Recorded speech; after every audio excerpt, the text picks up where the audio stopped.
Today we're going to do a deep dive into our fix and flip project in Wareham.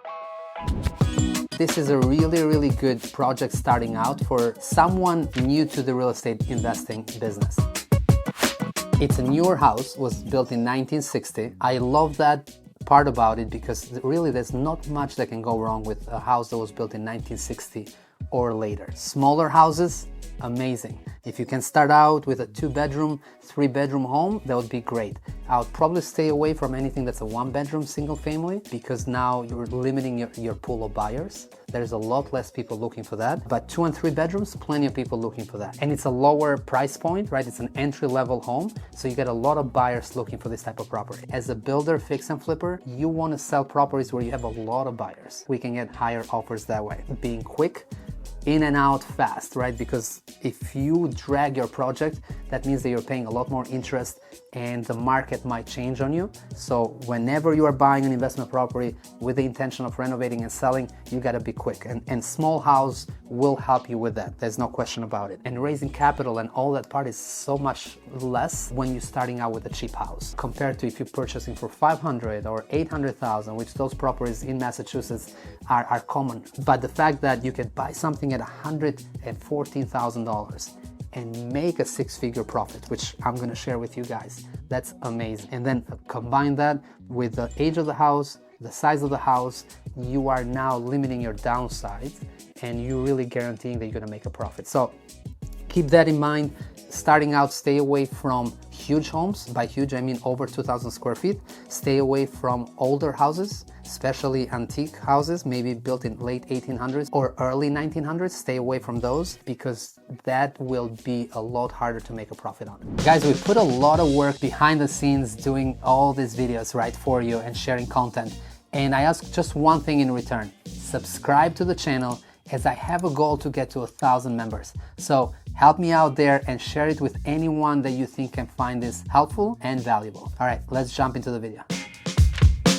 How did we find a deal that we purchased for $114,000 in Greater Boston market? Everything we are buying at Whiteacre, it's off market, right? It's not on the MLS. But this particular deal actually was a deal from our acquisition manager, Devon. Check out the video above to actually learn more about how he handled the acquisition process, the negotiations, and all of that.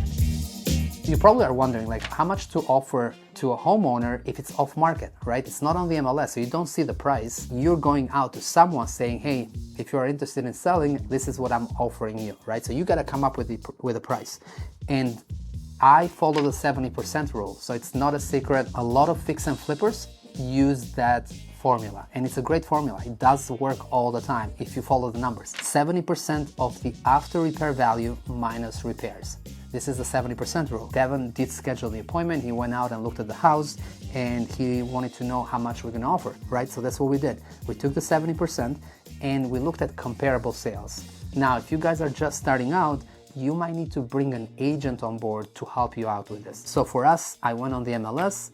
I looked at a similar house in that Wareham neighborhood. I didn't go to other towns. I wanted to stay in Wareham. And I looked for 2-bedroom, 1-bath homes. Funny enough, the house across the street had sold a couple months earlier. It wasn't as nice as ours. It wasn't really completely done over, but it was in decent shape. Same street, amazing, right? Same style house, and that's a perfect comp. So that one sold for $350,000. Same square footage, same style, same everything. So you're looking for, comparing apples to apples. That's what the ARV is, but you're comparing and looking for properties that are renovated because it's the after repair value. Starting out, I know you will struggle with, unless you're in the construction world, you're gonna struggle with the repairs budget. Like, how much does everything cost? I'm 8 years into the business and I'm still struggling with certain parts of it. So it's not something that you gotta learn from day one. You get better obviously as you do more projects. Someone starting out, again, or even if you're an experienced rehabber, probably the best way to do it if you want exact numbers is to get a general contractor in there, right? And go over the scope of work or the plan of what you're gonna renovate and the level of renovations and all of that, right? The more specific you are, the better. But that's the only way you're gonna get a detailed number of how much you're gonna spend. There's just no other way around it. Either you are a GC and you know your numbers inside and out, or you gotta bring someone on board to give you that number. So to recap, 70% times 350,000 minus $90,000, which is the repairs. And we get a maximum allowable offer, MAO, of $155,000. I believe that's the number we gave Devon. Maybe it was 150,000, but we said, hey, this is where we need to be. But because it's a short sale, we said, let's start lower. Let's start at 110 or 115,000. And you're wondering, like, why are we doing that? Well, the formula gives us the maximum price. Doesn't mean that you're going to start there. As a good investor, you probably want to start lower and negotiate your way up to the maximum price. Because if you started to the 155, well, you got no wiggle room to negotiate, right? You're already giving them your max price. That's how we made that offer and it got accepted. Once the offer gets accepted, you got to think about the cash. How are you going to pay for this property? In this case, regardless of the price and the fact that it was so cheap, we still got a lender on board. And I'm sure, you starting out, you're probably going to look for a hard money lender or a traditional bank. In my case, what I did, once I got the approval of the short sale, I had 30 days to close. So I sent an email directly to my lender and I created a budget. I created a spreadsheet with all the numbers, and I knew from even before buying this house what I could potentially make on it, right? So I have everything, the rehab budget, holding costs, selling costs, and potentially what I can make from the fix and flip project. And that's exactly what they love seeing, because they want to see that you're prepared. They don't want to lend to someone that doesn't know what they're doing. They're not looking at your personal finances. They're not looking at how much money you're making a year or your tax returns or your credit score. All they're really looking is at the house, right? They care about the property. They want to make sure you get a great deal. If you send them this particular property, let's say you got this Wareham project under agreement, and you send them the spreadsheet with the numbers that we're going to cover right now, and you send them a photo link of what the property condition looks, or maybe you meet them on site, and you tell them about the comparable sales of what the after repair value looks like, because they care about that. I mean, they'll see the 114 purchase because it's on the offer that you got, and they'll probably, get your budget for renovations, let's say of 90,000, but they also want to know what you're going to sell it for, right? So you say, hey, I got 3 comps for you here. I got it from my agent, or I got it myself, whatever. This is what I'm potentially going to sell the property for. And now you painted a picture for them that they're going to invest, right? They are protected. They are covered because you got a discounted property and you know what you're talking about. So that's what they're looking for. So for this particular property, $114,000 is the purchase price. The hard money lender is going to fund 90% of that amount. So that's 10% down on my side. And they're going to fund 100% of the renovations, which is great because 10% on 114,000, it's only $14,000. And I say only because, again, these are low prices for Massachusetts, guys. This is not an average price house for the area.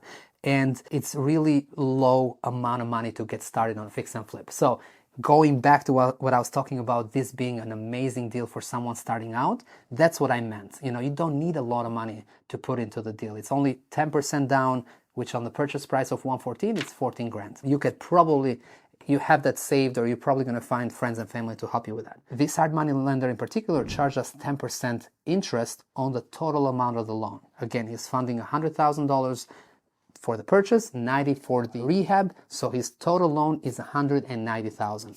On the 190, he's charging us 10% annual interest. And this is important to understand, because if you guys take 6 months to do this project, you're only going to pay interest for 6 months. If you take a month, you're only going to pay interest for that month. That's why speed is very important on a fix and flip project. All right, so to recap, they are charging us 10% interest, but they're also charging us 2 points. A lot of people are not familiar with points. In this case, 2 points is 2% of the total amount they're lending us, right? That's their fee. On top of the interest, they also charge us 2 points. If they're funding us $190,000 total between renovation and construction, 2 points of $190,000 or 2% is $3,800. And I do bring that up because that is an amount you got to bring to the closing when you purchase the property. That is an expense. That's something to keep in mind. So that is the purchase cost. Then let's move into the rehab cost. When I added everything up, now that this is a done deal, we spent $120,000. That's an issue because he was only going to give us 90 total. So where does the difference come? If I'm spending 120, that means that I'm putting 30,000 more out of pocket, which if you have the money, no problem, great. You're not paying interest in that, so if you have it saved, use your own funds. But for me, doing multiple projects, sometimes that can be a cash flow problem. So you gotta be careful. The amount you budget for the renovation needs to match the amount you are borrowing. Don't borrow less, because it can turn into a problem if you don't have cash on hand that you can use for the renovations. When you're going into a property, you want to make sure you update kitchen and bathrooms. And honestly, if the walls are in decent shape, maybe you just paint, right? Maybe you keep it at basic and just paint the walls.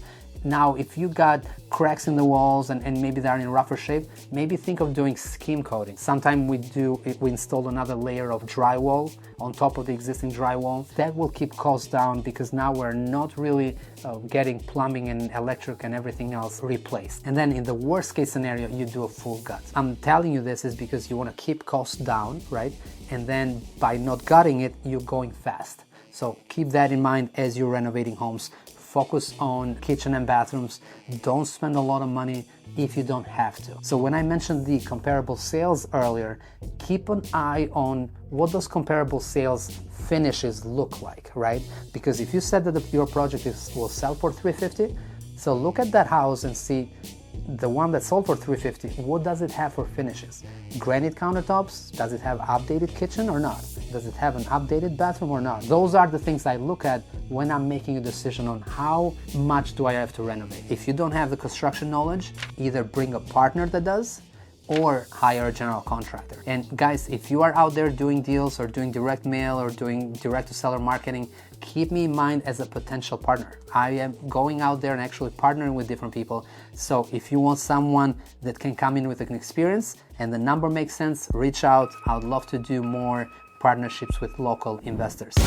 So next we're going to talk about holding cost. What is holding cost? I never see this on HDTV. They actually don't share holding cost on HDTV, but it's a real number. It's an expense. Under holding cost is the interest, right? The interest for the loan that you have. Every month you're paying interest. Mortgage payments for the 5 months turn to be $7,915. Property taxes, right? You got to pay the town taxes for the time that you own the property. So for us, for 5 months, and it turned to be $1,035 expense in property taxes. Insurance, $900. Again, calculated only for the time we own the property. Utilities, $500. So when you look at the holding cost, that's $10,350. Again, guys, this is cash that you got to put aside to be able to pay these payments in those 5 months, right? Because they're not going to wait for you to complete the project. A lot of hard money lenders are looking for monthly payments. Property taxes is quarterly, so you got to pay that. Insurance, you paid up front. Utilities, the same way. So another $10,000 in expense that you got to put aside here. The last part is the selling cost. Got the project done, 100% renovated, you're ready, you clean it up, right? So there's always a lot of debris, there's a lot of stuff that get left behind. So you clean up the property really, really nice. And for us is the stager that comes next. We always stage our properties. We see a great return on investment. The buyers will walk in and they can picture themselves living there. And that's exactly what you want. People are buying on emotions. They're coming there, envisioning themselves in the house, and that's how you get the most money for the house. And then we got selling cost for the closing. You had a closing with the attorney when you purchased it. Now you got another closing at the end. And that turned to be about $2,400. That covers your Massachusetts stamp tax, which is a sales tax, and it covers your attorney fee again, and it covers some recording fees. You can't escape that. That's just an expense for you guys. And then you got commission to agents. You're gonna hire an agent, it's 4% or 5% commission. In our case, we paid 4% to buyer and seller, so it's 4% total. And it turned into $15,200. And then you're going to pay the loan back, which is $190,000 total between acquisition and renovations. Obviously, these are all the expenses on the sell side. In our case, we got $380,000 for this property. Guys, again, we purchased it for $114,000. We took 5 months to renovate it. We spent $120,000 renovating it, and we sold it for $380,000. So again, when you look at the timeline, when you look at the low purchase price, when you look at how much money we spent in renovations, I think this is the best deal anyone can do starting out, because it really limits the things that can go wrong. So the profit on this one was $122,467.20. Guys, it can get better than that, and I'm not sharing this to brag, because we could have done even better on the renovations. Maybe we could have done for 90 or 100 and we spent more. So I'm always learning and trying to improve things, but the main idea here is that what I wanted to share with you guys is that you can make money in Massachusetts. There is no question about it, and don't let different things distract you or confuse you, right? Like the money or how to find a deal, right? If you focus and you understand exactly what happens on a fix and flip project and how you run numbers, how you keep track of everything, what formulas to use, that's exactly what you can make, right? So guys, I hope this is helpful. Come see me at the meetup events. We have one every month. I'd love to connect in person. I had someone actually that was watching the video the other day, and he sent me an email and I responded right away. So guys, I do respond to the comments on YouTube, so leave comments below. Don't be a stranger, reach out. That's exactly why I do these videos. Hope this is valuable. Hope this is helpful to you guys. Catch you guys on the next one.